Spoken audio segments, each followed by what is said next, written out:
અમદાવાદમાં તસ્કરો બેફામ બન્યા છે અને ભિક્ષુકનો ડહોળ ચોરીનો નિષ્ફળ પ્રયાસ કરવામાં આવ્યો છે। દુકાનમાં ઇમરજન્સી સાયરન વાગતા ચોર ફરાર થયો તો તિથલ રોડ પર દુકાનમાં ચોરીનો નિષ્ફળ પ્રયાસ હાથ ધરવામાં આવ્યો। સમગ્ર ઘટના સીસીટીવી કેમેરામાં કેદ થઈ છે। બે તસ્કરો દુકાનના બહાર ઓટલા પર ભિક્ષુકનો ડહોળ કરી અને સૂઈ રહ્યા હતા અને ત્યારબાદ મોકો જોઈ તેઓ દુકાનનું શટર તોડવા પ્રયાસ કરી રહ્યા હતા। જો કે લાંબા સમયના પ્રયાસ બાદ પણ દુકાનનું શટર તો ખુલ્યું ન હતું, પરંતુ થોડા સમય બાદ દુકાનનું ઇમરજન્સી સાયરન વાગતા ચોરો ઊભી પૂંછડીએ ત્યાંથી ભાગી છૂટ્યા હતા। ત્યારે હાલ તો પોલીસે વધુ તપાસ હાથ ધરી છે। અમદાવાદના ધંધુકા નજીકથી હોટલમાં હોલ્ટ કરાયેલ ખાનગી બસમાંથી લાખો રૂપિયાના દાગીનાની ચોરી થઈ। ધંધુકા નજીક ખાનગી લક્ઝરી ટ્રાવેલ્સ બસમાંથી 42.35 લાખના દાગીનાની ઉઠાંતરી કરવામાં આવી। અજાણ્યા શખ્સોએ 3-4 મિનિટમાં જ કારસ્તાનને અંજામ આપ્યો। ધંધુકા શહેર પાસે અમદાવાદ હાઈવે પર આવેલ ઓનેસ્ટ હોટલ પર ઘટના ઘટી। સાવરકુંડલાથી મુંબઈ જતી યુનિટી ટ્રાવેલ્સમાં મુસાફરી કરી રહેલા મુસાફર સાથે ઘટના બની। બસ જ્યારે હોલ્ટ માટે ઊભી રહી ત્યારે અજાણ્યા શખ્સોએ બસમાં જઈ 77 તોલા સોનાના દાગીના ભરેલી બેગની ચોરી કરી ફરાર થઈ ગયા હતા। ફરિયાદને આધારે પોલીસે વધુ તપાસ હાથ ધરી છે।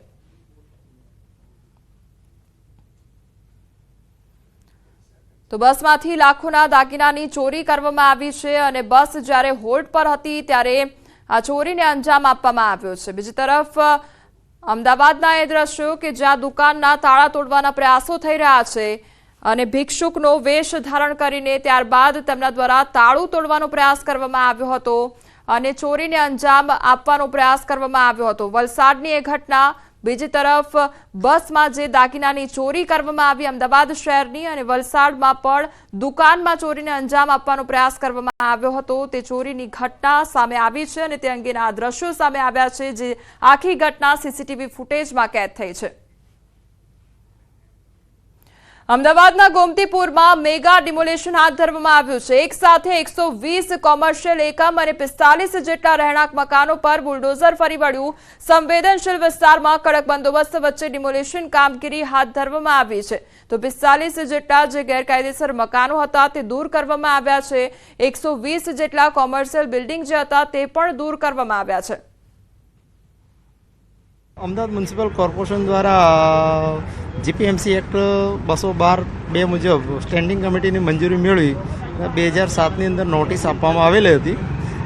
આરડીપીની રોડ લાઇનની નોટિસ આપવામાં આવી હતી। 120 કોમર્શિયલ બાંધકામ છે અને 45 રેસિડેન્ટ બાંધકામનો અમલ કરી રહ્યા છે। પ્રોસેસમાં અંદર હાઈકોર્ટ મેટર થયેલી હતી અને હાઈકોર્ટે જજમેન્ટ 2008માં બી આપેલું હતું અને તાજેતરમાં બી નામદાર કોર્ટની અંદર પિટિશન કરવામાં આવી હતી, એમાં બી હાઈકોર્ટે ચુકાદો આપેલો છે અને એ અન્વયે કામગીરી કરીએ છીએ। અમદાવાદના ગોમતીપુર વિસ્તારમાં બુલડોઝર ચાલ્યું છે અને 120 જેટલી કમર્શિયલ દુકાનો તેની સાથે 45 જેટલા ખાસ કરીને રેસિડેન્સને તોડી પાડવામાં આવ્યા છે, જે ગેરકાયદે બાંધવામાં આવ્યા હતા, દબાણ કરવામાં આવ્યું હતું।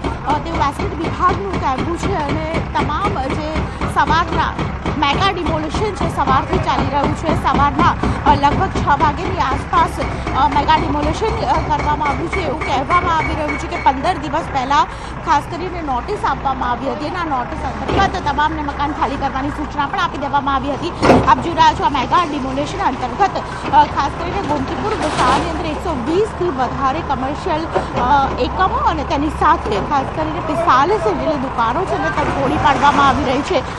દાદાનું બુલડોઝર ફરી એકવાર ગોમતીપુર વિસ્તારમાં ચાલ્યું છે કે જેમાં કહી શકાય કે વિસ્તારની અંદર જે પ્રકારે દબાણ કરવામાં આવ્યું હતું તે તમામ દુકાનો એકમો તમામને પાડી નાખવામાં આવ્યા છે। મેગા ડિમોલિશન દરમિયાન પોલીસનો બંદોબસ્ત પણ ગોઠવાયો છે। કેમેરા પર્સન અમિત શર્મા સાથે દીપિકા કુમાર, ન્યૂઝ 18 ગુજરાતી, અમદાવાદ।